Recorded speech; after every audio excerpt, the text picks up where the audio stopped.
Angular team has just released its latest version, Angular 16, and it brings a lot of new exciting features, so let's take a look at some of them. Starting with Angular's alternative to change detection based on zone.js comes signals. So what exactly are signals? Angular team defines signals as reactive primitives. They can hold values and provide seamless integration with Angular change detection model. That allows for some performance optimizations and in future for complete removal of zone.js. Signals comes in three flavors: simple signals, computed signals, and effects. Let's see how they work. Okay, so as you can see, I have prepared a very simple application with price, count, and value calculated based on the previous two. And when I change the count, the value is also updated, and when that happens, there's a message logged into the console. So let's take a look at how it works in the code. Okay, so that's the code for this component, and here you can see how to create a basic signal. So you just call the signal method and provide the initial value for that signal. And later you can access the current value of the signal simply by calling it. You can also update the value of the signal using the set method on the signal. And if you want to create a signal that will be updated based on other signals, you can use computed function and provide the arrow with its dependencies. That way the value will be updated every time the count or price changes. And if you want to perform some side effects based on the value changes of the other signals, you can use effect function. Okay, so another cool feature of signals is their interoperability with RxJS. So let's say I would like to create an observable of the value. So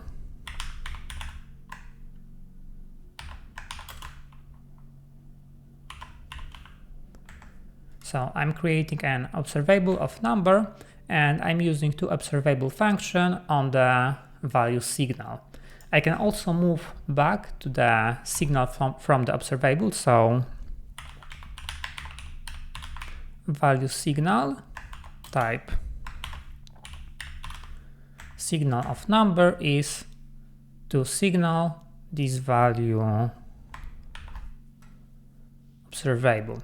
But as you can see, I've got error because when I'm moving from observable to signal, I can't assume that there always will be number, so it has to be number or undefined, or I can, for example, pass the initial value, and then it's working just fine. For those working with server-side rendered applications, Angular team provided support for non-destructive hydration. This new approach is more subtle than the previous solution provided by Angular, which meant deleting pre-rendered content and replacing it with entirely new HTML generated locally during the hydration process.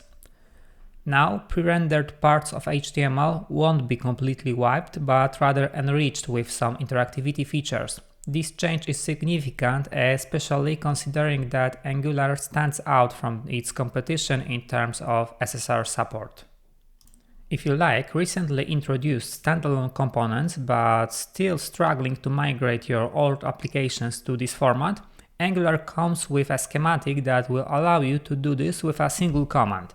It is up to you to migrate the whole app or opt for a specific directory. Both options are supported.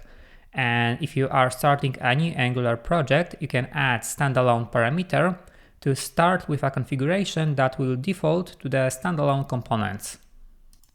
Angular team has also introduced support for Vite plus esbuild.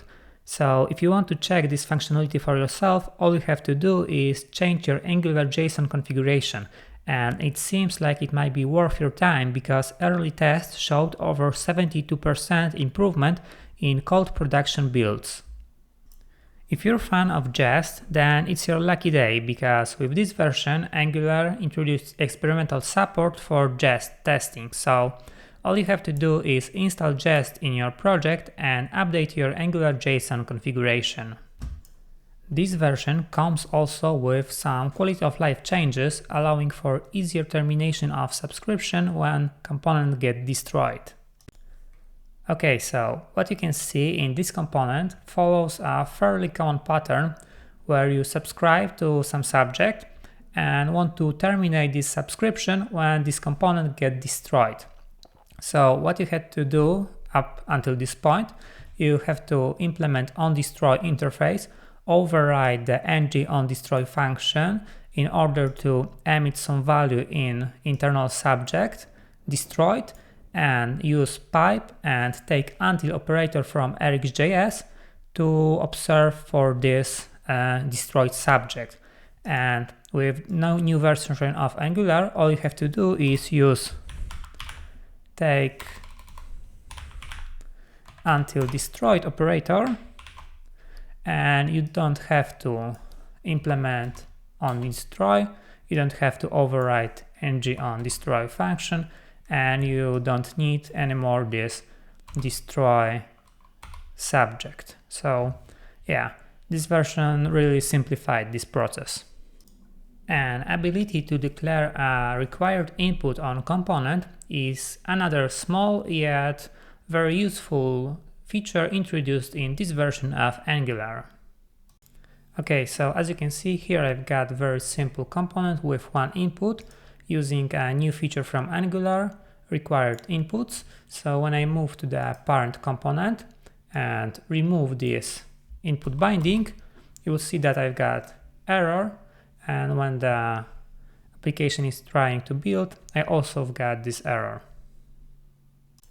And last but not least, self-closing tags. Okay, so to demonstrate this feature, I will use the example from the previous one. So as you can see, appchild with required input has pretty long name and I can't manage to fit it in one line.